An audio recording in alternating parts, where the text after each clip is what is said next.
Bueno, buenas tardes. Mi nombre es Luciana Cyrils Martínez. Soy miembro de la Asociación Argentina de Psicología. Y bueno, antes de empezar, queríamos agradecerles por participar de esta charla, que es la última de las que hemos estado organizando desde la comisión directiva, y por acompañarnos en todas las otras actividades que hemos venido realizando.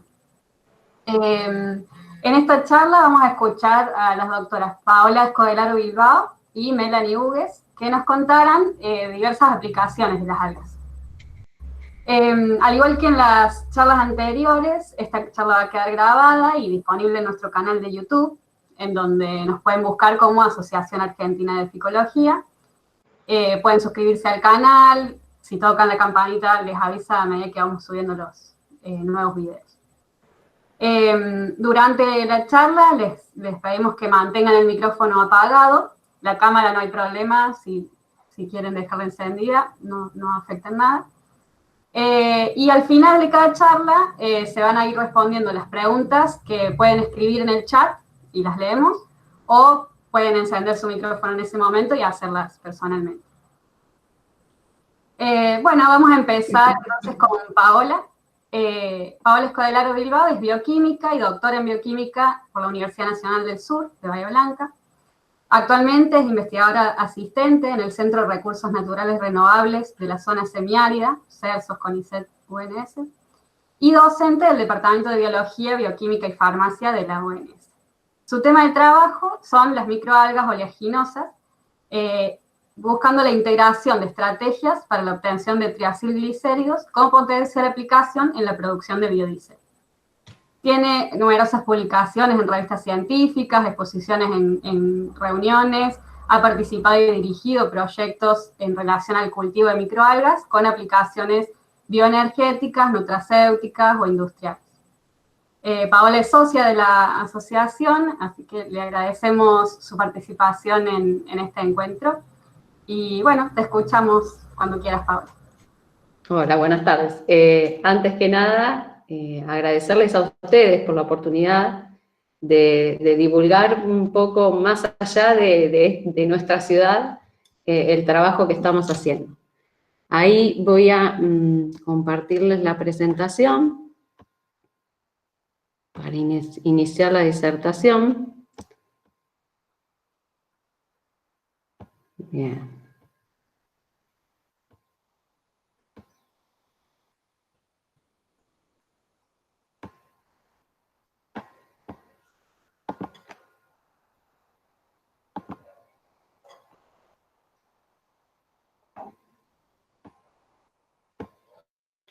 Bien, espero que puedan ver tan bien como yo. Yo no veo ninguna, claro.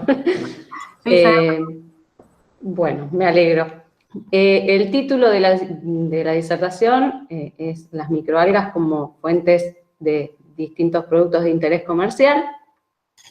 Les dejo mi mail por si alguno quiere o tiene interés en acercarse con alguna propuesta de trabajo o colaboración.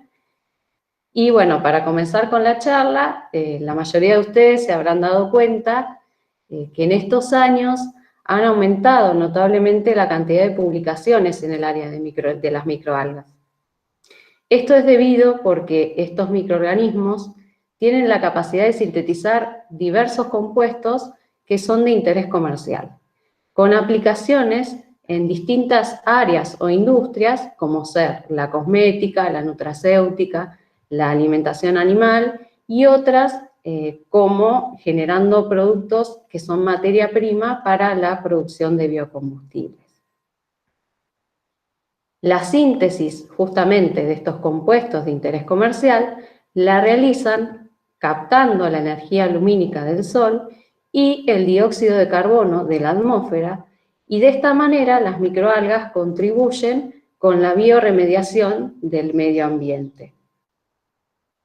Además, se ha establecido que cambios repentinos en las condiciones de cultivo, como pueden ser en la intensidad lumínica, en la temperatura o el cambio en otros factores abióticos, inducen o alteran la homeostasis de las microalgas, generando una respuesta de estrés, la cual estimula cambios en el metabolismo de las microalgas que llevan a un aumento de la síntesis de diversas biomoléculas. Específicamente en las microalgas conocidas como microalgas oleaginosas, cuando son cultivadas o sometidas a una condición de estrés, se induce la síntesis de lípidos neutros, principalmente de triglicéridos, junto con generalmente alguna otra molécula bioactiva que tiene valor agregado. Los triglicéridos, rápidamente y a modo de repaso, son las moléculas que funcionan como almacenamiento de ácidos grasos en los seres vivos. Cada molécula de triglicérido almacena 3 ácidos grasos. Y esto se realiza porque los ácidos grasos en forma libre, en alta concentración en el interior de las células, resultan tóxicos para ella. Además, los triglicéridos se almacenan y localizan en pequeñas gotas lipídicas citoplasmáticas. Por otro lado, los ácidos grasos, vamos a recordar que tienen una estructura o están conformados por una larga cadena carbonada a la cual se une una cabeza polar o grupo carboxílico. Los ácidos grasos se pueden diferenciar entre sí, ya sea por la longitud de esa cadena carbonada o bien por la presencia y la posición de dobles enlaces dentro de esa estructura carbonada.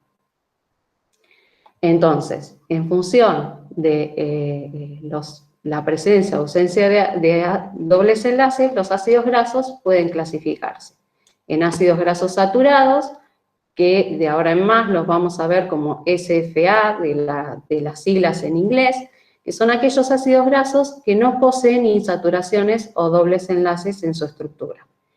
Y por otro lado, existen los ácidos grasos monoinsaturados o MUFA, que poseen solamente un doble enlace, y los ácidos grasos poliinsaturados, que como bien lo dice su palabra, poseen varios dobles enlaces a lo largo de su estructura.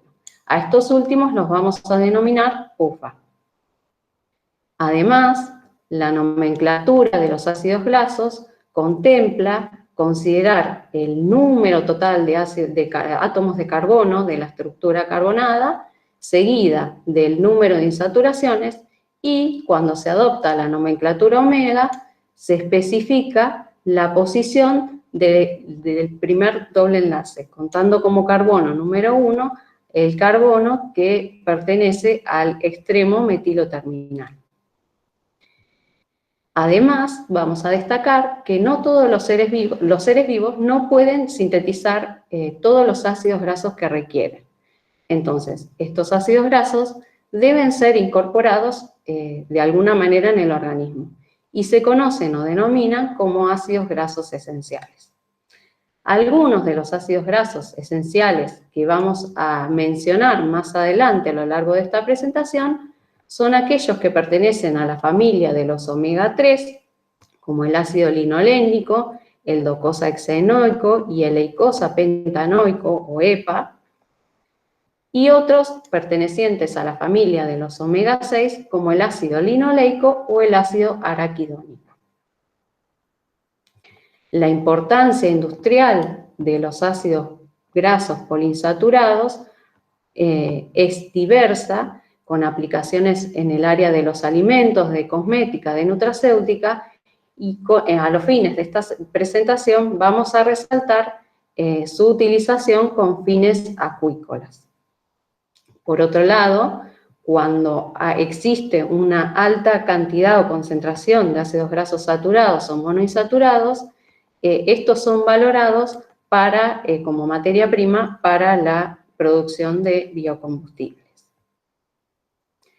Otras de las biomoléculas de las cuales vamos a hablar en esta presentación son los esteroles, que son otra clase de lípidos, son esteroides que tienen un alto número de carbonos, entre 27 y 29 específicamente, y tienen una estructura común, cíclica, formada por 4 unillos, que se conoce como ciclopentano perhidrofenantreno, a la cual se une una cadena carbonada lateral o grupo R que le da identidad a cada uno de los esteroles.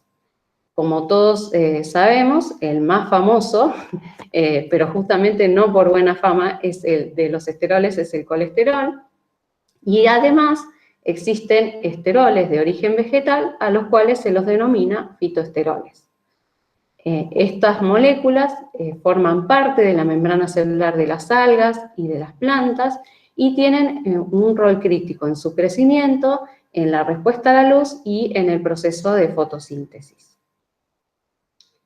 Los fitoesteroles son valorados por la industria cosmética, por los efectos que tienen benéficos sobre la piel y además son valorados por la industria nutracéutica por su capacidad de bloquear la absorción de colesterol a nivel intestinal o efecto hipocolesterolemiante.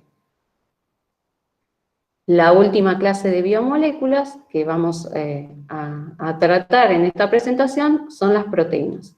Las proteínas son moléculas poliméricas formadas por unidades monoméricas o aminoácidos. Cada uno de los aminoácidos, como le dice su palabra, tiene una estructura común conformada por un grupo amino y un grupo ácido carboxilo que se unen a un carbono central y a este carbono central se une a la vez una cadena lateral carbonada. Esa cadena lateral carbonada es la que le da identidad a cada uno de los aminoácidos y además, al igual que ocurre con los ácidos grasos, los seres vivos no tenemos la capacidad de sintetizar todos los aminoácidos que se requieren. Entonces, a esos aminoácidos se los conoce como aminoácidos esenciales y deben ser incorporados de alguna manera. De esta forma, las proteínas son valoradas a nivel industrial en el área de la alimentación animal y en el área de la nutracéutica. En el laboratorio, nuestro trabajo y una de las líneas de trabajo que existe consiste en cultivar distintas especies de microalgas en condiciones de estrés para evaluar la obtención de distintos compuestos de interés industrial. Para poder valorar esa síntesis, se realiza un análisis bioquímico de biomasa y en función de los resultados que se obtienen, se evalúa su uso o su aplicación. En el laboratorio, además, trabajamos con cepas autóctonas o nativas, o sea, que son aisladas de la región de Bahía Blanca. Esto se realiza porque es más ventajoso desde el punto de vista de que se encuentran adaptadas al ambiente y esto es benéfico puntualmente cuando se desea realizar experiencias a la intemperie y además de esta forma se evita la adquisición de cepas que son de alto costo. La primera de las especies de las que les voy a hablar un ratito es Hematococcus pluvialis. Esta microalga es una microalga oleaginosa que cuando es cultivada en condiciones óptimas posee dos flagelos, lo cual le permite que tengan movilidad y además tienen una alta concentración de clorofilas A y B. Esta especie, cuando es sometida o cultivada bajo condiciones de estrés, como puede ser una elevada intensidad lumínica, tiene la capacidad de sintetizar astaxantina. La astaxantina es un carotenoide muy famoso y conocido por su elevada capacidad como antioxidante. Este compuesto, en estas condiciones, es sintetizado para mitigar el efecto oxidativo de la luz sobre las células. Entonces, uno de los objetivos que se propusieron fue estudiar el efecto justamente del estrés lumínico sobre la síntesis de distintos compuestos bioactivos en Hematococcus pluvialis. Para cumplir con este objetivo, se realizaron experiencias en cámara de cultivo en dos condiciones lumínicas, exponiendo a las células a 90 microeinsteins de intensidad lumínica, condición que de ahora en más la vamos a denominar control, o bien exponiendo a las células a una intensidad lumínica de 300 microeinsteins, condición que de ahora en más denominaremos de estrés. Los resultados que vamos a ver a continuación forman parte de un trabajo interdisciplinario que fue realizado en el CCT CONICET de Bahía Blanca, en donde el cultivo y la cosecha de las microalgas fue llevado a cabo en el CERSOS, en el laboratorio a cargo de la doctora Leonardi, y parte de los análisis bioquímicos fueron realizados en el Instituto de Investigaciones Bioquímicas, específicamente en el laboratorio a cargo de la doctora Gabriela Salvador, mientras que las cromatografías gaseosas fueron realizadas en la planta piloto de ingeniería química. Además, los resultados que les voy a mostrar a continuación forman parte de las dos publicaciones que se detallan a continuación. Entonces, en primer lugar, se observó que luego de 72 horas de exposición a la luz, aumentó la cantidad de células más moderadamente en la condición de estrés con respecto a la condición control. Paralelamente, se observó una disminución en la concentración celular de clorofilas A y B y un aumento en la concentración de carotenoides celulares en la condición de estrés. Además de la cuantificación de triglicéridos, surgió que la síntesis máxima de estos lípidos ocurrió luego de 72 horas de exposición a una elevada intensidad lumínica. Estos resultados, además, fueron corroborados por microscopía confocal utilizando el colorante lipofílico rojo Nilo. De esta manera se evidenció tanto un aumento en la cantidad como en el tamaño de las gotas lipídicas citoplasmáticas. Además del análisis por cromatografía gaseosa de los ácidos grasos, demostró una cantidad significativa de ácidos grasos esenciales, como los que se encuentran marcados, el linoleico, el araquidónico y el eicosapentaenoico, y sin embargo, la luz indujo una disminución en los ácidos grasos poliinsaturados debido a un aumento principalmente en el porcentaje de los ácidos grasos monoinsaturados como el ácido graso oleico.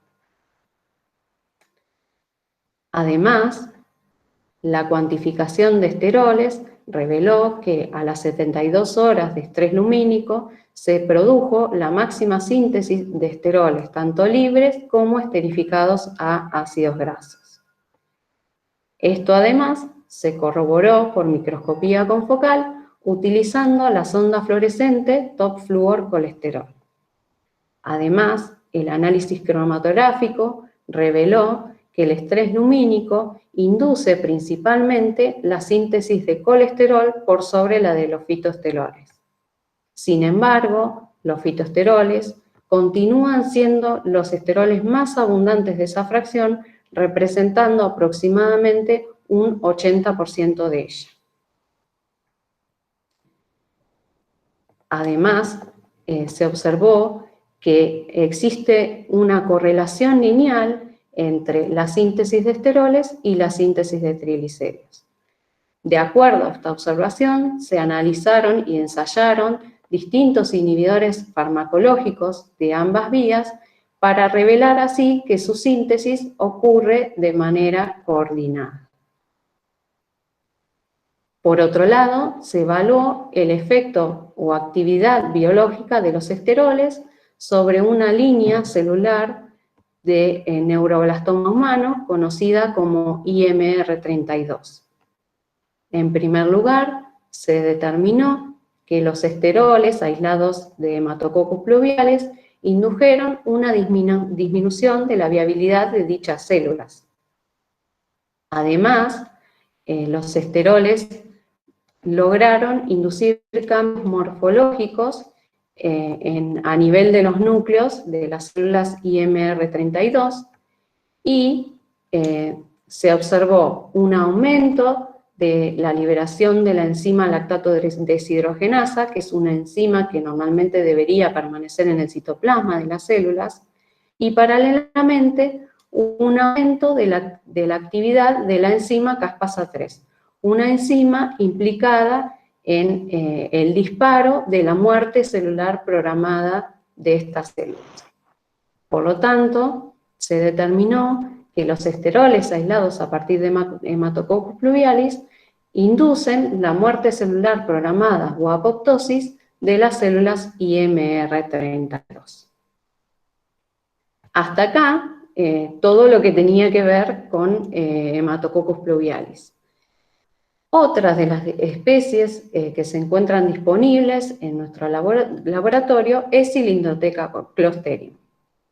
Esta especie es una diatomea que fue aislada del estuario de Bahía Blanca y posee ventajas por sobre otras diatomeas del estuario, como su elevada tasa de crecimiento, además es de fase cultivo y cosecha, y posee naturalmente un elevado contenido de ácidos grasos, sobre todo de ácido graso eicosapentaenóico.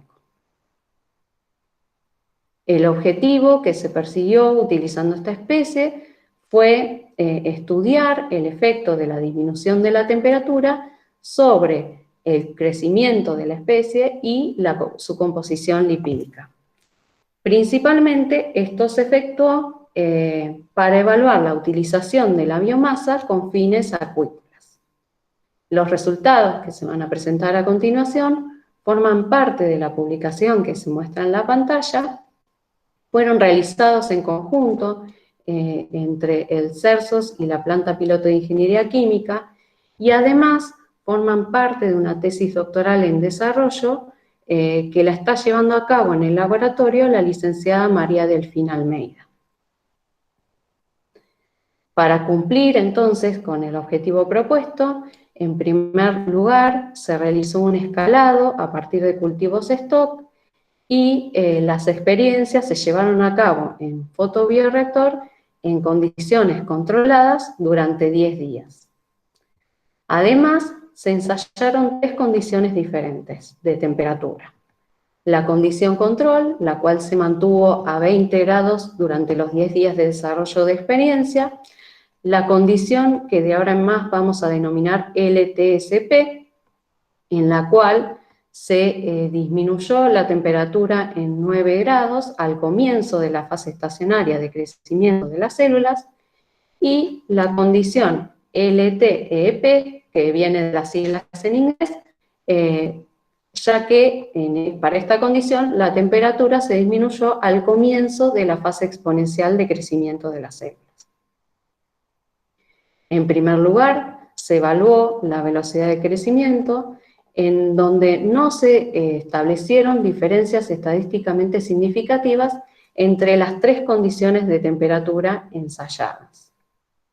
Además, se estableció que la máxima producción de biomasa se produjo en la condición en la cual se disminuyó la temperatura durante la fase estacionaria.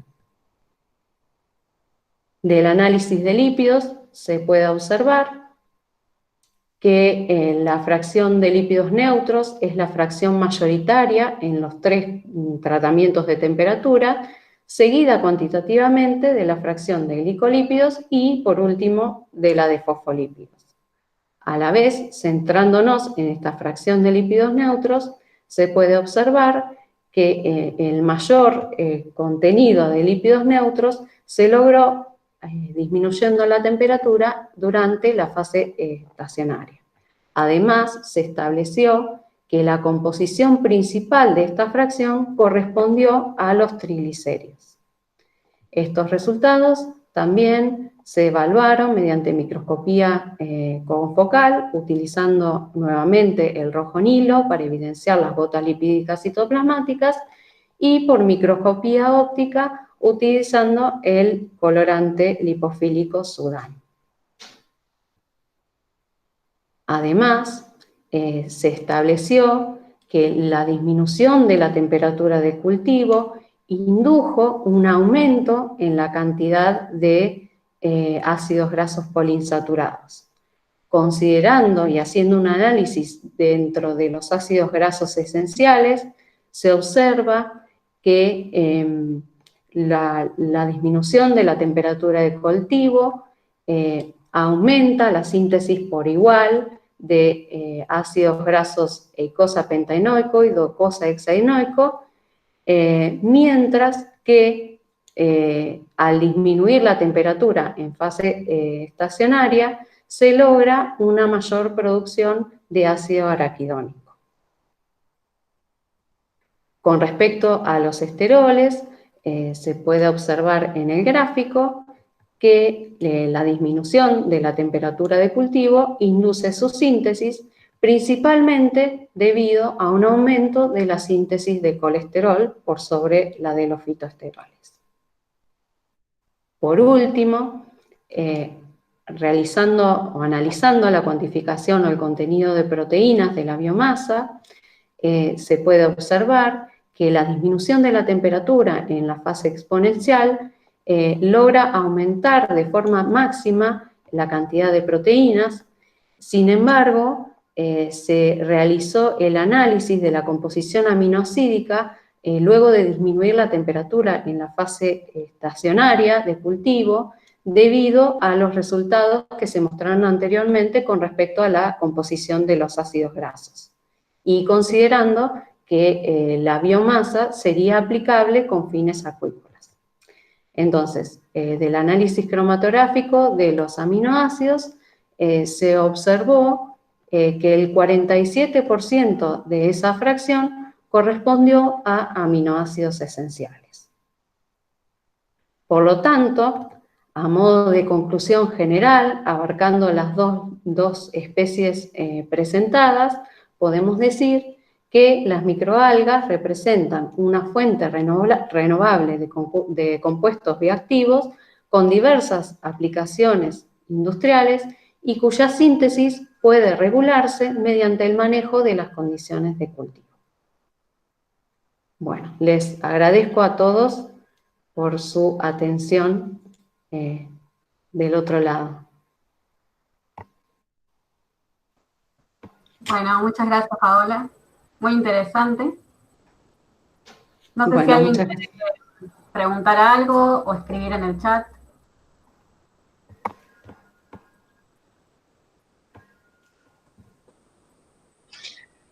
Si me permitís, Paola, ¿puedo preguntarte? Sí, ¿cómo no? Hola, ¿cómo te va? ¿Qué tal? Encantada. Bueno, primero, bueno, felicitarte, muy lindo el trabajo, sigue en línea con lo que nos contó ya Cecilia en la charla anterior. Yo de curiosidad, y no sé mucho del tema de los esteroles, cuando vos hablas que tenés una gran contribución de fitoesteroles, ¿se hace una discriminación de cuáles son esos esteroles? ¿Hay esteroles particulares de las algas que tienen una funcionalidad más importante? Sí, en realidad existen, bueno, cada uno tiene su nombre particular, ¿sí? Nosotros los agrupamos de esa manera para poder generalizar, porque en el caso sobre todo de las algas verdes como Hematococcus, la composición en cuanto a fitoesteroles es tan compleja que es más difícil realizar un análisis. Bueno, y en este caso lo que se pretendía era demostrar el efecto diferencial del estrés respecto del colesterol y en función de los fitoesteroles, ¿sí? Pero sí, existen distintos fitoesteroles. Uno de los fitoesteroles, por ejemplo, más conocido a nivel de las diatomeas es el estigmasterol, y hay varias publicaciones que establecen el efecto como anticancerígeno de ese fitosterol propio, ¿sí? En el caso de las algas verdes, ya lo mencioné, es más diversa la composición. Claro, y a los fines de la aplicación nutracéutica no es que se pretenda alguna en particular, sino que tener una buena proporción y producción de ese conjunto es adecuado, digamos, es bueno, tiene mercado o aplicación. Con fines nutracéuticos, justamente lo que se valora es esa propiedad anticolesterolemiante. Y eso es porque los fitosteroles tienen la capacidad como de, si se quiere decir de alguna manera, confundir a la enzima encargada de la absorción, ya que ella no puede discriminar entre el colesterol y los fitosteroles. Entonces, de alguna manera, confunde la estructura, ¿sí? Y de esa manera se limita la absorción del colesterol. Pero en ese caso, justamente por eso, no estaría siendo un limitante esa cadena lateral carbonada, que es la que le da identidad a cada uno de los esteroles en particular. Claro. Bueno, muchas gracias, me encanta el tema. Bueno, pues nada, me alegro. Que sea amena la tarde, por lo menos. Muy bien. Yo quería preguntar si tienen vinculaciones con empresas o cómo es, digamos, la parte de la comercialización después, por ejemplo, para acuicultura. Sí, es la idea, pero bueno, o sea, yo como les comenté, la parte de Cilindroteca, que sería la dedicada a acuicultura, está en desarrollo, ¿sí? De hecho, Delfina debería estar en el público, que es la que está llevando a cabo, en primer lugar, las investigaciones relacionadas con el tema, y estamos en una etapa más experimental. Sí, la idea es poder probarlo, digamos, probar la biomasa como alimento de alguna especie y después poder llegar a hacer algún día la transferencia. ¿Sí? Muy bien. No sé si alguien más, en el chat no hay preguntas, pero no sé si alguien... Sí, sí. Ahora, ¿qué Buenas tal? ¿Cómo tardes. te va? Bien. Creo que va en la misma línea, o por lo menos para ampliar lo que decía Luciana, es la capacidad que existe de poder escalar la obtención de estos productos a nivel industrial, comercial, como para que realmente sean utilizados.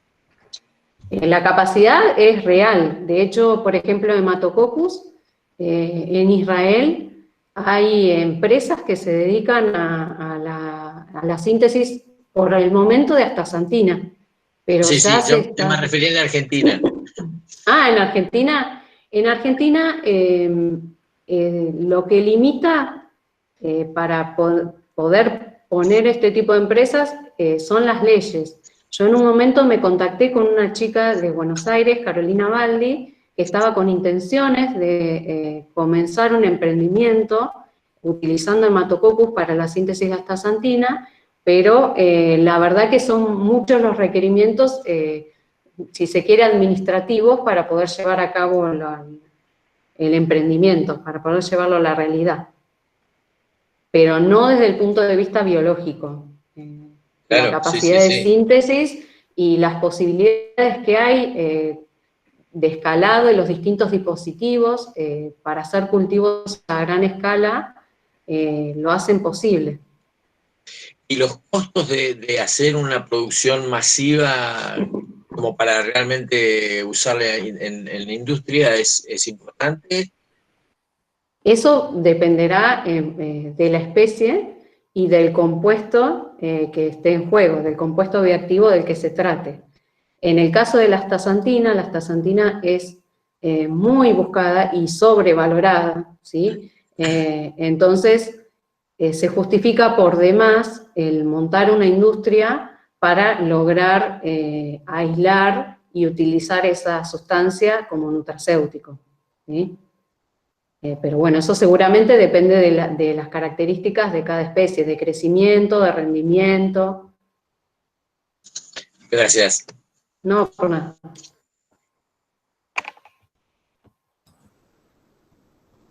Bueno, muy interesante. Ángela, ¿Puedo hacer quería la preguntar. última preguntita? La última rápida. Sí, ¿se están aplicando a nivel nutracéutico ácidos grasos esenciales provenientes de algas en general? Porque yo sé que se usan, que están esos huevos omega 3, pero no sé Sí, si hay es como algunos que están hechos a base de espirulina. Algunos de esos complejos están hechos a base de espirulina. Hay otros que no, que utilizan como fuente harina en el caso de los aminoácidos pescado, y ¿no? aceite de pescado, ¿sí? Claro.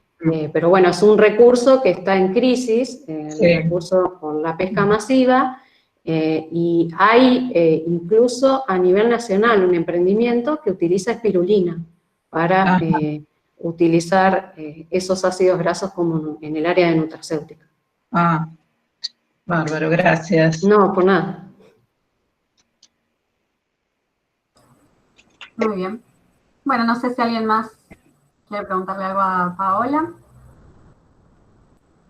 Si no, te agradecemos, es súper interesante. No, yo a ustedes. A ustedes y espero conocerlos personalmente en un próximo congreso. Sí, ojalá que sí. Bueno, entonces seguimos con Melanie. Melanie Hugues es licenciada en Ciencias Biológicas y doctora en Biología por la Universidad Nacional del Sur. Tiene varias publicaciones científicas y presentaciones en congresos y ha participado en diferentes proyectos básicos y aplicados. Actualmente es becaria postdoctoral de CONICET con lugar de trabajo en la planta piloto de Ingeniería Química. Y de la Universidad Nacional del Sur y CONICET. Y su tema de investigación es la reproducción a partir de esporas de macroalgas marinas rojas y la aplicación farmacéutica de los carragénanos. Melanie también es socia y bueno, te agradecemos mucho tu participación en esta charla. Bueno, muchas gracias. Gracias por la invitación a ustedes de poder dar esta charla y presentar un poco lo que he hecho principalmente durante mi tesis doctoral. Me voy a presentar.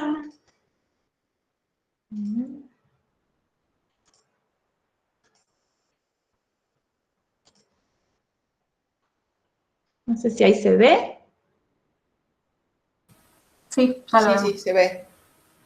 Vamos a poner este. Bueno, entonces, para empezar, un momentito, ahí está. Bueno, yo voy a cambiar un poco de escala y les voy a hablar entonces de macroalgas, específicamente de cultivo a partir de esporas, de macroalgas rojas de interés económico.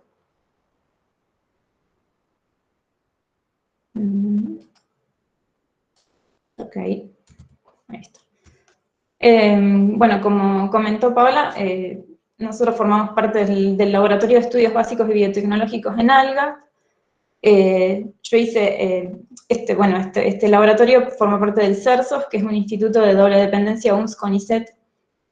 En mi caso yo hice la tesis en este instituto, y actualmente, como ya dijeron en la presentación, estoy haciendo el postdoc en la planta piloto de Ingeniería Química, que también es un instituto de doble dependencia UNS-CONICET.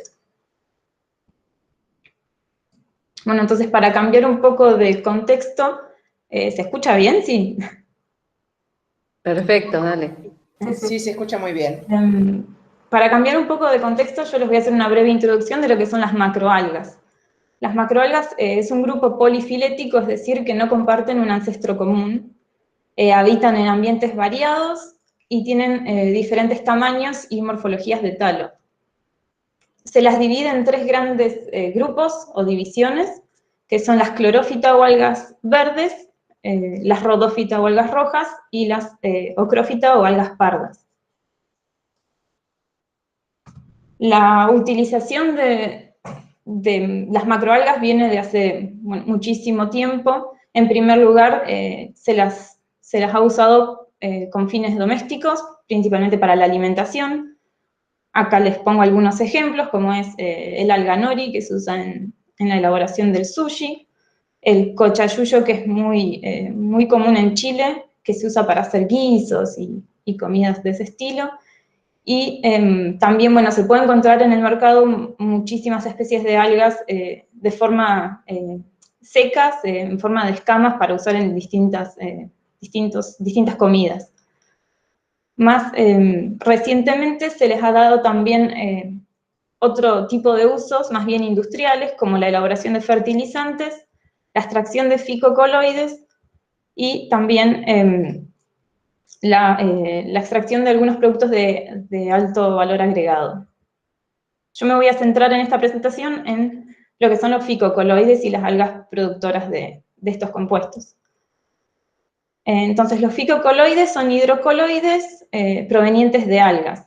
Estos son polisacáridos que se encuentran en la fase amorfa de la pared celular de diferentes especies de algas y se usan principalmente como agentes gelificantes, espesantes y estabilizantes en la industria alimentaria, aunque también se los usa en la industria cosmética, farmacéutica, y hay estudios en los cuales se les está encontrando otras aplicaciones a estos polisacáridos. Hay 3 grandes grupos, que son los alginatos, que se extraen de algas pardas, y el agar y los carragenanos, que se extraen de algas rojas. En el Laboratorio de Estudios Básicos y Biotecnológicos en Algas, se ha trabajado con macroalgas rojas, tanto agarófitas como Gracilaria gracilis, y carragenófitas como Gigartina scotsbergi y Cercotalia crispata. En el caso de las algas agarófitas, se ha estudiado la ecología de praderas, el epifitismo, cultivo a partir de esporas in vitro, y también la variación estacional del agar. Entonces, con Gracilaria gracilis, principalmente ha trabajado Lucas Martín, que desarrolló su tesis doctoral, dirigido por Patricia Leonardi y Alicia Borazo, en el cual estudió la variación de biomasa y fenología reproductiva de una pradera de Gracilaria gracilis en Bahía Bustamante, que queda al sur de la provincia de Chubut. También estudió el epifitismo en esa pradera y la variación estacional del agar. Por otro lado, posteriormente, Karina Michetti comenzó a trabajar con cultivo a partir de esporas de Gracilaria gracilis, y ella, junto con Patricia, me han dirigido en la realización de mi tesina, en las cuales hicimos esporocultivo in vitro usando distintos sustratos. Por otro lado, como les comenté, bueno, yo realicé mi tesis doctoral dirigida por Patricia Leonardi y Karina Michetti con el estudio de 2 especies carragenófitas que son Gigartina scotsbergi y Cercotalia crispata. En ella estudié el cultivo a partir de esporas y también algunas aplicaciones de los carragenanos, que es lo que les voy a contar de ahora en adelante. Entonces, bueno, en esta presentación les voy a hablar de las experiencias de esporocultivo que realicé durante mi tesis, una aplicación de los carragenanos que también hicimos en conjunto con el CIDECAR en la UBA, y posteriormente les voy a contar un poco lo que estoy haciendo en mi beca postdoctoral. Entonces, volviendo a las algas carragenófitas, los carragenanos se extraen principalmente de estas 2 especies que son Capaficus y Eucheuma, que crecen principalmente en Indonesia y Filipinas. Son especies de aguas cálidas. Y por otro lado, hay una pequeña proporción de los carragenanos del mercado que provienen de estas otras especies que son de aguas frías y tienen la particularidad de que producen carragenanos diferentes a las especies de aguas cálidas. Por su parte, la mayoría de los carragenanos proviene de cultivos vegetativos de Capaficus y de Eucheuma, mientras que las especies de aguas frías, la biomasa se extrae de praderas naturales, es decir, que no hay cultivos a nivel comercial.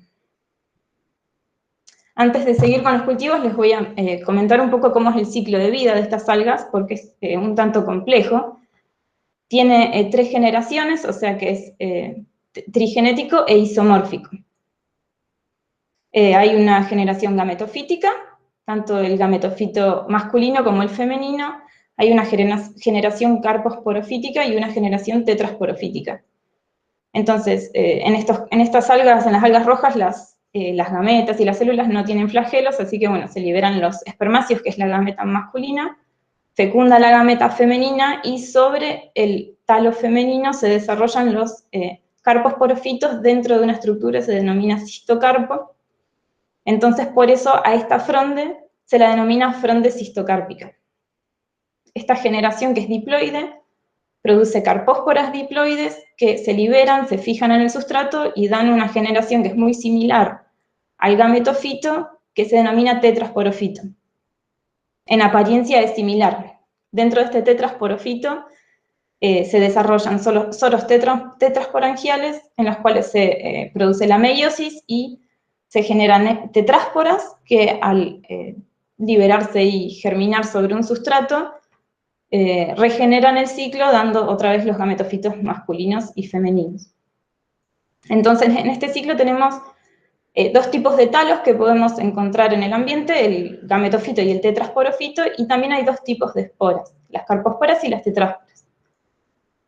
Entonces las estrategias de cultivo principalmente son dos, cultivo vegetativo y esporocultivo. Ambas tienen sus ventajas y desventajas.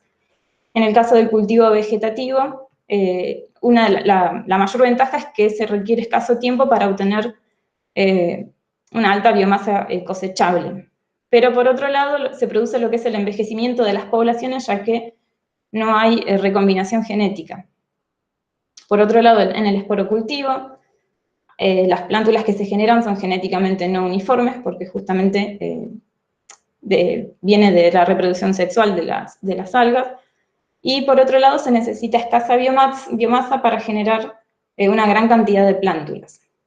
Como desventaja, esta estrategia de cultivo requiere cuidados más intensivos y también requiere más tiempo para el desarrollo de las plántulas. Entonces, bueno, las dos especies con las cuales he trabajado son Gigartina scottsbergi y Sarcotalia crispata. Estas dos especies tienen distribución austral, crecen en el sur de América del Sur. Son cosechadas a partir de praderas naturales, tanto en Chile como en Argentina, y tienen la particularidad que los gametofitos producen un carragenano de tipo kappa iota, y los tetrasporofitos producen un carragenano de tipo lambda, que tienen diferentes usos. En Argentina se ha explotado por muchos años Gigartina, bueno, a partir de ahora voy a decir Gigartina y Sarcotalia. Se ha explotado durante muchos años Gigartina a partir de ribazones, aunque en el último tiempo ha disminuido mucho la producción de carragenanos a partir de esta especie. Sarcotalia no se ha explotado por sí sola, sino que muchas veces viene mezclada con Gigartina.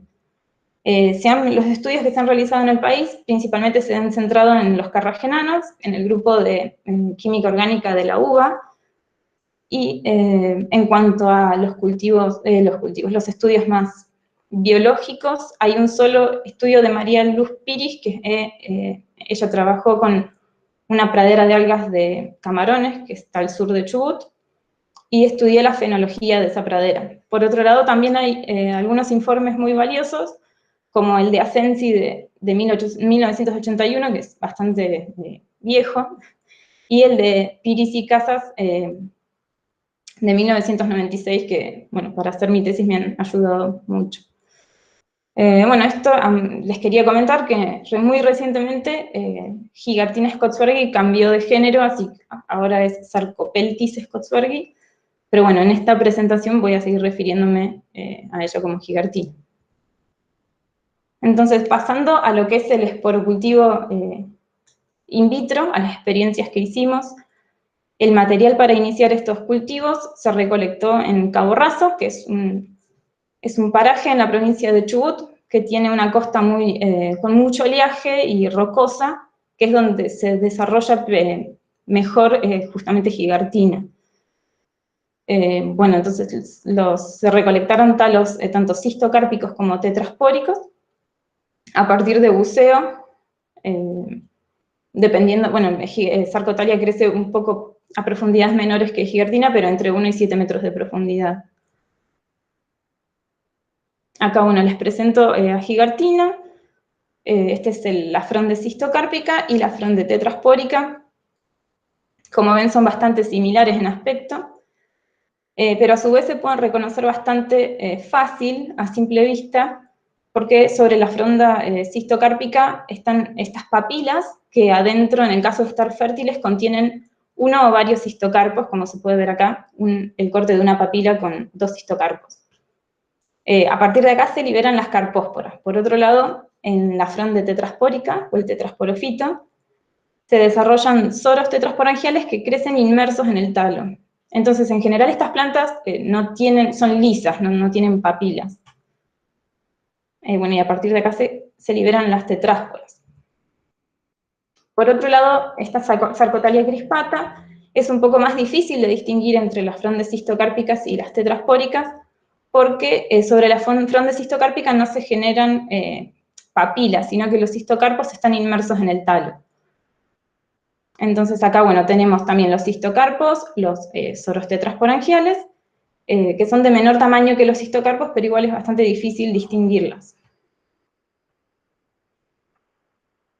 Entonces se hicieron estudios de disponibilidad de esporas para el caso de Gigartina. Lo que se evaluó fue la liberación o disponibilidad estacional de esporas para iniciar los cultivos. Entonces se hicieron ensayos de esporulación, para los cuales se cortaron fragmentos de talos, se los colocó en cajitas de Petri con medio de cultivo y se fueron haciendo recuentos diarios de la cantidad de esporas liberadas durante una semana. Bueno, acá se puede ver un cistocarpo liberando las esporas y un soro tetrasporangial también liberando las esporas. En cuanto a las experiencias de cultivo en sí, lo que se hace en primer lugar es generar un inóculo de esporas para luego inocular los sustratos. Entonces, para ello se cortan fragmentos de talo y se los coloca en Erlenmeyer con medio de cultivo. Usamos medio de cultivo Probasoli, que es un medio muy utilizado en macroalgas. Se los deja liberar las esporas con agitación regular durante más o menos 24 horas. Luego se filtra y entonces con esta suspensión de esporas se inoculan los sustratos. Nosotros evaluamos distintos sustratos artificiales y naturales, sobre los cuales se evalúa el asentamiento, la supervivencia y el crecimiento de las plántulas. Entonces, pasando a los resultados obtenidos, se observó que la liberación de esporas, tanto de tetrásporas como de carpósporas de Gigartina scottsbergi, solamente ocurre durante los meses de invierno y de primavera. A su vez es mayor en los meses de invierno que en los meses de primavera. Y también se observó que las esporas liberadas por centímetro cuadrado, hay mayor cantidad de liberación en los talos tetrasporofíticos que en los cistocárpicos. Entonces, en cuanto al cultivo de Gigartina, usamos 4 sustratos distintos, cubreobjetos de vidrio, 2 tipos de conchillas, que son mejillones y almejas, y también piedras. Hicimos un ensayo en el cual se inocularon los sustratos y se hizo un seguimiento durante 2 semanas. Esta es la densidad de las esporas fijadas en los sustratos. Se observó que la mayor densidad inicial ocurrió sobre el sustrato que eran los cubreobjetos de vidrio, mientras que al final de las 2 semanas no hubo diferencias de densidad entre los sustratos. En cuanto a la supervivencia, fue muy baja. Al cabo de 2 semanas se obtuvo entre un 0 y un 15% de supervivencia en el caso de las carpósporas, y en el caso de las tetrásporas fue aún más baja todavía. Pasando al cultivo de Sarcotalia crispata, se hicieron ensayos similares, pero en este caso, en vez de usar 2 tipos de conchillas, se usó uno solo, y se usó otro sustrato artificial, que son las sogas, que es un sustrato muy comúnmente usado en cultivo de macroalgas. En este caso se hizo un seguimiento durante 3 meses de la densidad de las plántulas y también del crecimiento. Como podemos ver acá, las densidades iniciales también fueron mayores en cuanto a carpósporas, en vidrio, y al final de los 3 meses no hubo diferencias entre vidrio y los sustratos naturales, pero sí las sogas tuvieron muy poca cantidad de plantas fijadas. Por otro lado, en cuanto a las tetrásporas, las sogas tuvieron muy poca densidad inicial, y sin embargo, al final de los 3 meses no hubo diferencias entre las sogas y los sustratos naturales. En cuanto a la supervivencia de estas plántulas, fue mucho mayor que en la otra especie. Fíjense que se obtuvo al cabo de 3 meses entre un 13% y casi un 90% de supervivencia para carpósporas, y para tetrásporas fue bastante más baja, no hubo diferencias entre los sustratos, pero igualmente se obtuvieron suficientes cantidades de plántulas como para seguir los cultivos. Acá lo que podemos ver es plántulas de Sarcotalia creciendo sobre los 4 distintos sustratos en el primer mes y en el tercer mes.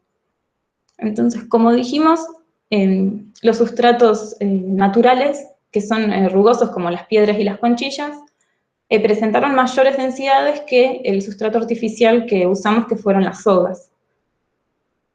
Por otro lado, en cuanto al crecimiento, se evaluó el crecimiento en cuanto a los discos basales y a la longitud de la porción erguida de las plántulas. Se alcanzaron entonces mayores dimensiones también, las mayores dimensiones se alcanzaron sobre el vidrio, que fueron los cubreobjetos, y las menores dimensiones y de las plántulas se alcanzaron sobre sogas, siendo los sustratos naturales teniendo dimensiones intermedias las plántulas. Estos resultados se publicaron en 2 trabajos, y como conclusiones podemos decir que la disponibilidad de esporas de gigartina es limitada a los meses de invierno y primavera, y que se liberan en grandes cantidades. Sin embargo, hay una baja supervivencia en ensayos de esporocultivo in vitro, y por otro lado, en cuanto a Sarcotagia crispata, se obtuvo una buena supervivencia y asentamiento, sobre todo en sustratos naturales como conchillas y piedras, y por otro lado, estos sustratos naturales que son rugosos permitieron un buen crecimiento de las plántulas. Bueno, ahora les voy a contar un poquito es un capítulo de la tesis en el cual estudiamos una aplicación de los carragenanos de estas 2 especies. Esto se hizo en conjunto con el CIDECAR, en el laboratorio de la doctora Cristina Matulewicz, junto con Cecilia Rodríguez y también Héctor Prado, que colaboró con la liberación controlada de fármacos, que les voy a contar ahora. Para hacer una breve introducción de lo que son los carragenanos, están formados por unidades repetitivas de estas díadas, que están formadas por beta de galactopiranosa y alfa de galactopiranosa. Como les dije, hay distintas familias. Hay algunos carragenanos que son gelificantes y otros que no forman geles. Y las distintas familias varían según la presencia de 3,6-anhidrogalactosa y de la sustitución con grupos sulfato. Los usos son principalmente en alimentos, pero también se los utiliza en cosmética, en la industria textil, porque también presentan propiedades bioactivas. Por ejemplo, se han hecho estudios en los cuales se observó que tienen propiedades antivirales, y por último también se han hecho estudios para su uso como excipientes en la liberación controlada, en comprimidos para liberación controlada de sustancias. Por otro lado, les voy a comentar que los complejos interpolielectrolito es un complejo polimérico que se forma entre un polianión y un policatión por asociación iónica. En este caso, el carragenano, al tener carga negativa por los grupos sulfato, se puede asociar a un copolímero positivo y formar un complejo interpolielectrolito. Entonces, lo que nosotros hicimos en el CIDECAR es la extracción de los carragenanos, la caracterización de los mismos, la formación de estos complejos interpolielectrolito utilizando carragenano y un copolímero sintético que es el Eudragit E, y se estudió la liberación controlada de ibuprofeno. Para ello se construyeron comprimidos utilizando 100 miligramos del IPEC, que es el complejo interpolielectrolito, y 50 miligramos de ibuprofeno, y se utiliza un disolutor estándar, que es un aparato que permite evaluar regularmente la cantidad de droga liberada al medio. Esto se mide con un espectrofotómetro y luego se hicieron los perfiles de liberación según dos ecuaciones diferentes. Y pasando a los resultados entonces, la extracción dio con un rendimiento de entre el 30% para gigartina y el 41% para sarcotalia. Esto quiere decir que entre el 30 y el 40% del peso seco de estas algas corresponde a carragenano. Por otro lado, la caracterización dio como resultado que en un 70% el carragenano de gigartina corresponde al tipo kappa, pero también hay menores cantidades de las díadas tipo iota y nu. En este caso, el carragenano tipo nu es el precursor del iota. Por otro lado, en sarcotalia y crispata la composición fue similar, teniendo un poco más de composición de carragenano tipo iota y menos de kappa, pero en general son carragenanos tipo kappa iota. Entonces, en cuanto a la liberación controlada de fármacos, lo que se pudo observar es que la liberación de ibuprofeno con el comprimido formado por el IPEC del carragenano de sarcotalia fue mucho más lenta que en cuanto al IPEC formado por el carragenano de gigartina. Esto se pudo comprobar con observaciones al microscopio electrónico de barrido de los IPECs formados con los dos carragenanos, en donde se observó que los poros del IPEC formado por el carragenano de gigartina son mucho más grandes e irregulares que en el caso del formado por el carragenano de sarcotalia. Entonces nosotros atribuimos a esto la liberación más lenta con el IPEC del carragenano de sarcotalia. Esto también se publicó en un trabajo. Entonces, como conclusión, podemos decir que los polisacáridos de gigartina Scottsbergi y sarcotalia crispata son carragenanos principalmente del tipo kappa, pero que contienen porciones menores de díadas tipo iota y nu. Y por otro lado, entonces el IPEC del carragenano de sarcotalia presentó poros más pequeños y por eso la liberación de ibuprofeno fue más lenta que en el IPEC del carragenano de gigartina. Por último, les voy a comentar un poco lo que estoy haciendo en la beca postdoctoral, en la cual estoy trabajando también con carragenanos, pero estudiando propiedades estructurales de los geles. Esto lo estoy realizando en la planta piloto de Ingeniería Química con la dirección del doctor Diego Genovese y la doctora Patricia Lenardi. Entonces, para hacer una breve introducción, como les conté, los carragenanos se dividen en distintas familias. Los carragenanos de tipo iota y kappa son carragenanos que forman geles, mientras que el resto no son gelificantes. Entonces, el principal uso es para la industria alimentaria, justamente como gelificantes o espesantes, dependiendo del tipo de carragenano. A su vez, la gelificación se produce en presencia de cationes. Principalmente el efecto principal, el catión principal que tiene efecto en el carragenano kappa es el potasio, y en el carragenano iota es el calcio. Entonces, el objetivo del plan de la beca postdoctoral es evaluar el efecto de la concentración de carragenano y de la concentración y la composición de las sales en las propiedades estructurales de geles extraídos de gametofitos de gigartina Scottsbergi y sarcotalia crispata. Para esto lo que evaluamos son propiedades rheológicas y propiedades mecánicas. Lo que se hace es se forman los geles, es simplemente hacer una solución de sales con agua destilada y luego se le agrega el carragenano, que es en polvo, y esto se agita con calor durante 2 horas y queda una solución que al enfriarse gelifica. Entonces, para medir las propiedades reológicas se utiliza un reómetro, que es este aparato, que lo que mide es las micro deformaciones del material. En este caso se pone en el plato del reómetro la solución caliente del carragenano, se baja esto que se denomina geometría y se hacen 3 barridos. Un barrido de enfriamiento, donde se va disminuyendo la temperatura de 80 grados a 20 para ver justamente cómo es el proceso de gelificación, un barrido de frecuencia y otro barrido de calentamiento que permite ver si el gel es reversible o no. En estos barridos se van tomando distintos parámetros, como el módulo elástico y el módulo viscoso, y el análisis de estos permite ver qué tipo de material es con el que estamos trabajando.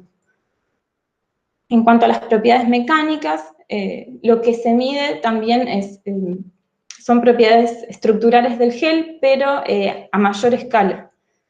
Para esto se coloca la solución de carragenano y sales en un frasco, en un recipiente, se lo deja gelificar durante 24 horas, y luego se hace un test con un texturómetro, que consiste en una sonda que penetra el gel hasta la mitad de su altura. Esto me da una curva como esta que está acá, en las cuales se sacan distintos parámetros como, bueno, en la curva lo que vemos es la fuerza que hace el aparato en función del tiempo o la distancia. Entonces, los parámetros que se pueden sacar son, por ejemplo, la dureza, que es la fuerza máxima que hace el aparato, y se ve como este pico, la fuerza de ruptura, que es la fuerza al primer quiebre del gel, en este caso coincide con la dureza, y otro parámetro que se puede obtener es la elasticidad, que es la distancia recorrida por la sonda hasta el primer quiebre del gel. Entonces, a mayor distancia es un gel más elástico, y si la distancia es más corta, es un gel más quebradizo. Bueno, estamos todavía haciendo estos ensayos, con un poco de suerte podemos retomar pronto, pero bueno, quedó medio parado por la pandemia, obviamente.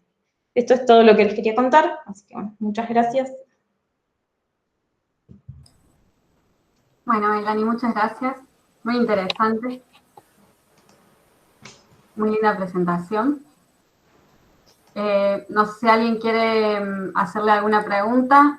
Si no, sí, tengo a mí me gustaría hacerle una pregunta a Melanie. Sí. Lamentablemente, bueno, no la pude conocer antes, y si te conocí, ya me olvidé, porque esas cosas pasan. Discúlpame si ya nos conocíamos. Supe por Paulita que estabas trabajando en Gigatina, y bueno, yo fui una de las que acompañé el padecimiento de María Luz tratando de cultivar. ¿Se me escucha? Sí, sí. Ah, bueno, tratando de cultivarla. Vos también sabrás cómo es la cuestión, así que ya ese tema, por supuesto, acá no se trabaja más, pero me quedaron esas dudas existenciales. Después vi los cultivos de los chilenos, que ellos lograron un poquito más de tamaño. Te pregunto todo junto. Si tuviste también problemas para encontrar los masculinos de Gigatina. Sí, de hecho no. En un momento asumí que, porque nunca encontré la estructura masculina, digamos, en los talos, pero bueno, he leído alguna bibliografía y algunos dicen que los talos vegetativos de gran tamaño que no tienen papilas, posiblemente sean los masculinos. Igual, bueno, hice cortes, pero nunca pude encontrar una estructura reproductiva masculina. Sí, es una cuestión de suerte. Y después te quería preguntar, a lo mejor se me cortó porque tenía el internet medio inestable, por las condiciones de luz y temperatura de los cultivos. Y si después que conseguiste las plantulitas, después pasaron a piletón, o quedaron ahí los trabajos. No, a piletones no pasamos. En el caso de Gigatina, justamente llegué hasta las 2 semanas, no pude lograr obtener plántulas más que ese tiempo. Sarcotalia ya sí es otro tema, es mucho más fácil el cultivo. La verdad que no sé por qué. Y las condiciones que usé fueron en esos ensayos porque hicimos un montón de ensayos, pero justamente en esos fueron 10 grados de temperatura y 10 grados de temperatura y la irradiación más o menos entre 20 y 25 micromoles. Ah, está bien. Y el fotoperiodo 12-12 usé en ese caso. Igual hicimos ensayos de liberación de esporas con distintas temperaturas, con distintos fotoperiodos, para evaluar si había diferencias. Cuesta muchísimo que se fijen al Sí, sustrato. sí. Muchísimo. Incluso yo recuerdo que María Luz usaba los biselados, no, los que son Rugosos. opacos, sí, opacos. Merilados. Los esmerilados, no me salía. Sí, también usamos. Y le ponía movimiento, le ponía agua fría. Bueno, algunas veces se logró, pero... Sí, conseguimos algunas plantulitas, pero bueno, eran tan pocas que no pudimos hacer ningún ensayo como para presentar, o sea, ningún estudio como para presentar los resultados. Y cultivo vegetativo menos porque empiezan a agregar, ¿no? No, la idea era hacer cultivo a partir de esporas, porque justamente también a escala de laboratorio como es todo más chiquito y es un alga tan grande, el cultivo vegetativo. También hicimos algunos intentos, pero había contaminación con bacterias, probamos con antibióticos. Sí, es muy difícil. Muy complicado. Pero igual, la verdad te felicito, y los felicito. Felicito a todo el grupo por haber seguido intentando, realmente. Sí. Valía la pena. Gracias. No, gracias. Muy bien. Yo pregunto por ignorancia nomás, si se puede hacer la colonización a campo, si se ha intentado, digamos, con cultivos, con sustratos artificiales, pero limpios, digamos, o naturales, pero limpios. Sí, se puede. En Chile está bastante estudiado el tema, y es algo que se hace, colocar el alga, por ejemplo, fragmentos de alga, los ponen, por ejemplo, con piedras, y los envuelven en una red, entonces, ahí se liberan las esporas, se fijan, y entonces así obtienen las plántulas, y sí, a campo es mucho, evidentemente hay condiciones que se dan en el campo que benefician el crecimiento de estas plántulas, porque así sí se han obtenido resultados. Es difícil llevarlo al laboratorio, digamos. Claro. Ahí María Adela había preguntado si habían probado esmerilar los vidrios para aportar rugosidad, que creo que Sí, probamos. Incluso probamos también vidrio, acrílico, distintos tipos, pero... También se probó en una época rocas con la cobertura de calcáreas, porque vimos que en la naturaleza están asentadas sobre roca con un sustrato calcáreo, de alga calcárea, y trajimos pedacitos de roca, pero no, imposible. No, es súper complicado. Muy complicado. La otra especie no, es mucho más. No, la otra es mucho más sencilla. Sí. Yo había trabajado con Gracilaria y cuando pasé a Gigartina me quería morir, pero después, evidentemente es la especie esa. Sí, hicimos todos el mismo camino. Sí. No, nosotros incluso probamos con Gracilaria cultivo vegetativo acá en Golfo Nuevo. Traerlas como acá en Golfo Nuevo había, traerlas de Camarones y de Bustamante y cultivarlas, digamos, es un crecimiento, no cultivo. Funcionó, anduvo bien, pero bueno, acá. Pero bueno. Bueno, muchas gracias. Gracias. ¿Puedo hacer algunas preguntas? Sí. ¿Qué tal? Bueno, felicitaciones, Melanie. La verdad que justamente lo que quería comentar, y por lo que veo corroborado por Graciela, que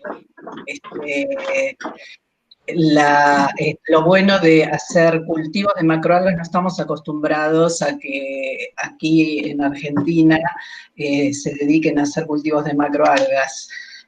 Así que es una iniciativa y una línea, por lo visto, no es fácil, pero felicitarte por eso, ¿no? Por un lado.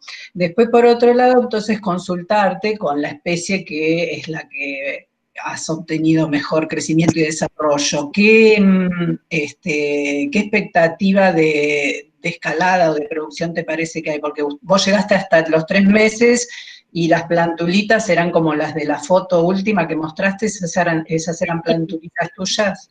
Sí, son muy chiquitas, sí. Y hay una proyección de que, digamos, en un tiempo razonable se pueden obtener cultivos como para producir.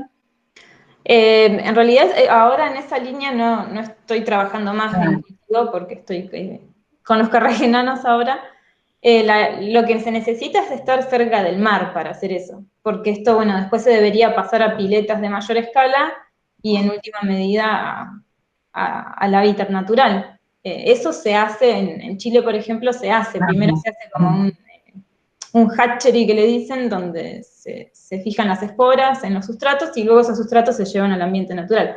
Pero bueno, hay que tener toda la infraestructura y estar cerca del mar porque si no es imposible. ¿Y esa especie con la que vos trabajaste, que crece mejor, es una de las que cosechaban para producir carragenanos acá o no?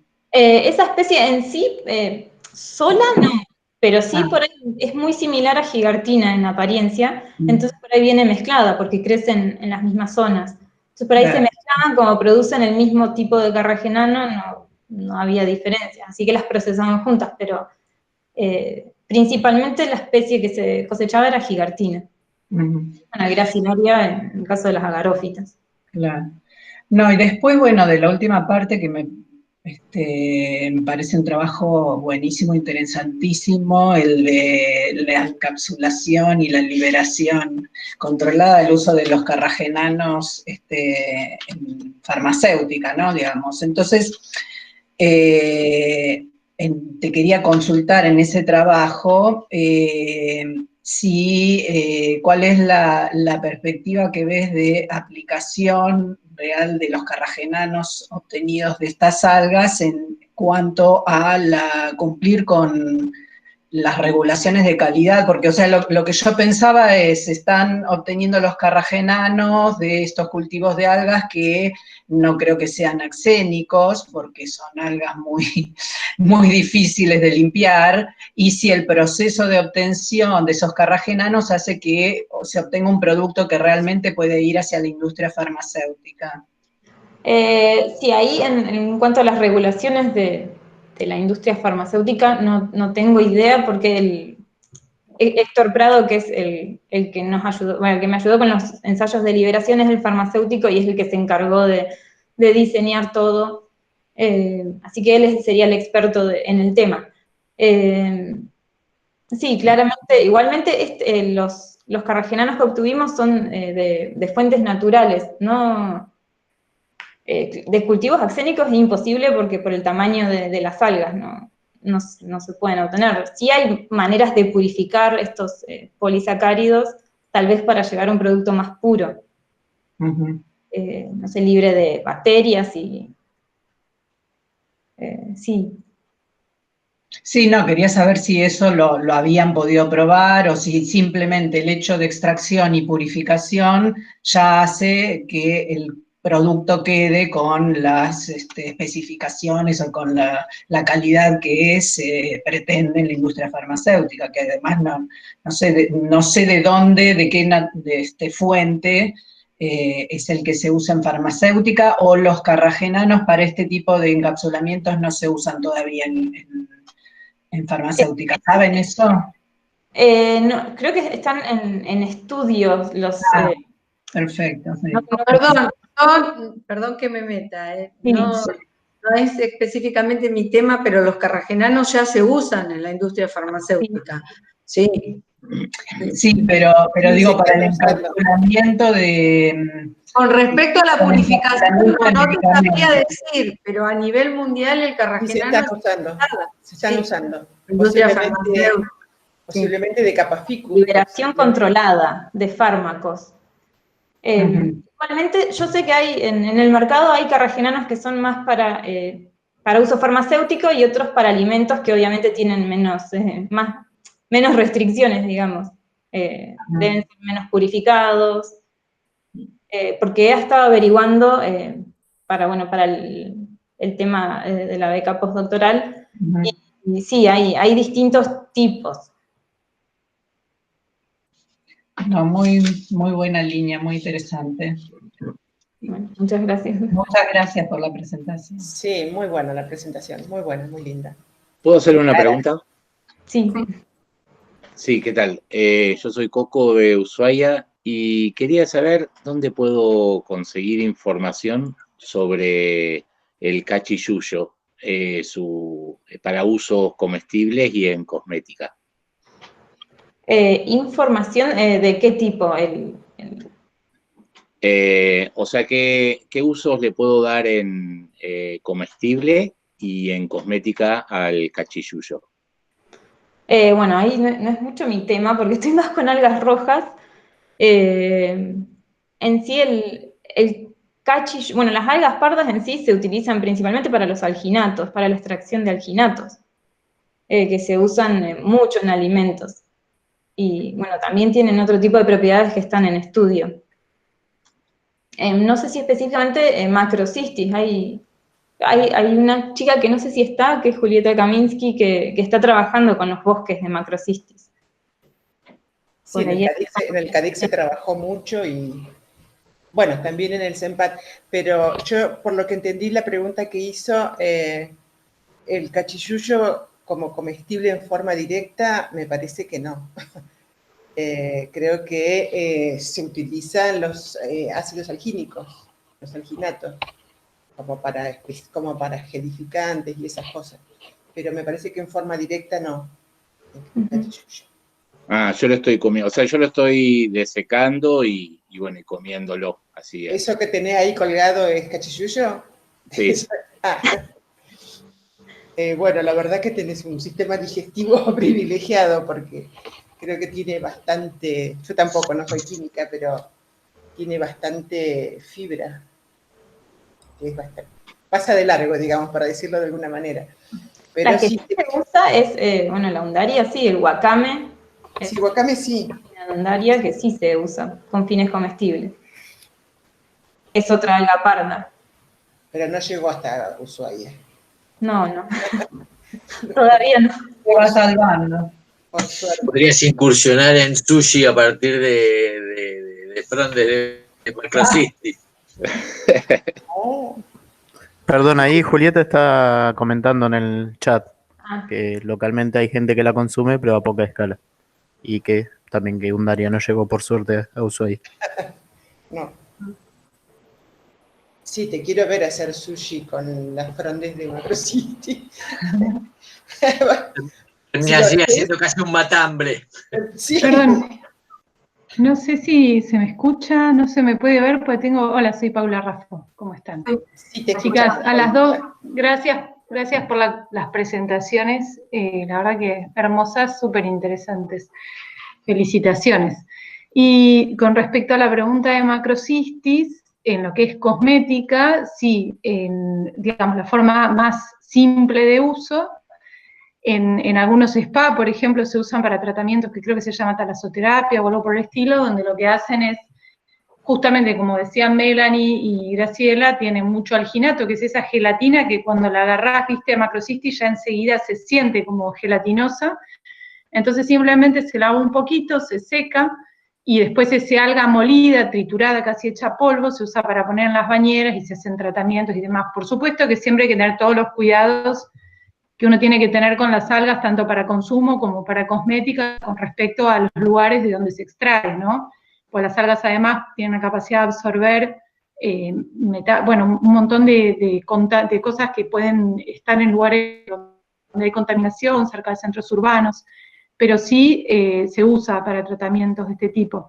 También la gigartina, que bueno, ya no es gigartina, pero la que mencionaba Melanie, tiene el mismo uso, se tritura el alga y tiene propiedades increíbles para la piel. No sé si responde un poco tu pregunta, Sergio. ¿Sergio era un poco? Sí. Y lo que es consumo, sí, tengo conocimiento de gente que la consume así seca y frita o cosas por el estilo. No es la más palatable de todas, pero entiendo que hay gente que la consume. Eso nomás. Muchas gracias. Bueno, muy bien, en el chat hay muchas felicitaciones para ambas y muy agradecimientos por las presentaciones. Y había una pregunta que había quedado para Paola. No sé si antes alguien quiere preguntarle algo a Melanie, algo más. Si no, leo la de María Adela. Que era sobre qué alcances tiene el uso de las células IMR32 y la inducción de la muerte celular. ¿Se harían usos en medicina? Respecto a esos resultados, lo que se pretendió demostrar es algún tipo de efecto biológico de los esteroles, sobre todo considerando que se aislaron esteroles de origen vegetal, sobre una línea celular que es cancerígena, ¿sí? Porque es de neuroblastoma humano. Se ha comprobado que este tipo de esteroles tienen la capacidad de atravesar la barrera hematoencefálica. Entonces, el alcance, digamos, el efecto que podrían tener los fitoesteroles sería real, ¿sí? No es que es algo solamente que está, digamos, visto a nivel de laboratorio, sino que son funciones que van surgiendo a medida que se van profundizando en los estudios del tema. No sé si con eso abordo completamente la pregunta o no.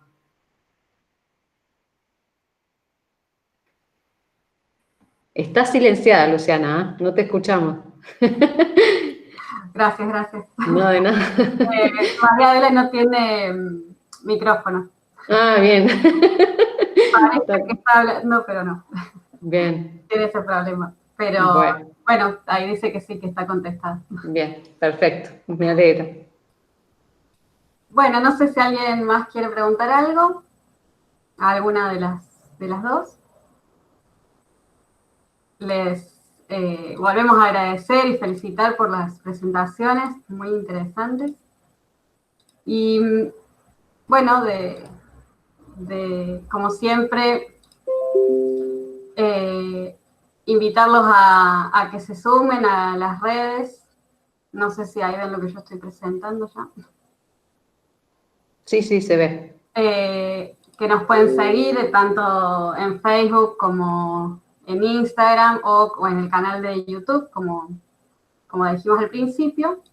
Y bueno, esta fue la última charla de estas que vinimos organizando a partir de lo que ustedes contestaron en los formularios, pero queríamos invitarlos a dos últimos encuentros de este año, que uno surgió a raíz de la problemática con las floraciones de cianobacterias. Entonces organizamos una mesa redonda con varios oradores para el jueves 10 a las 5 de la tarde. Y para cerrar el año y charlar un poco sobre todo lo que hicimos y presentar el calendario, que ya hemos recibido muchas fotos, para el 2021, sería el jueves 17 de diciembre, también a las 5 de la tarde, un encuentro ya más informal, si se quiere, para despedir este año. Así que esperamos que se sumen también. Yo vuelvo a agradecerte, bueno, a vos y a toda la comisión de la Asociación Argentina de Ficología por la iniciativa, realmente muy bueno, muy productivo, y el 17 a lo mejor podemos brindar, nos podemos poner alguna botellita, alguna copita y brindamos a través de... Absolutamente, Ángela. Sí, obligatorio, todo el mundo con una copita y un pedazo de pan dulce o lo que sea. Claro, eso.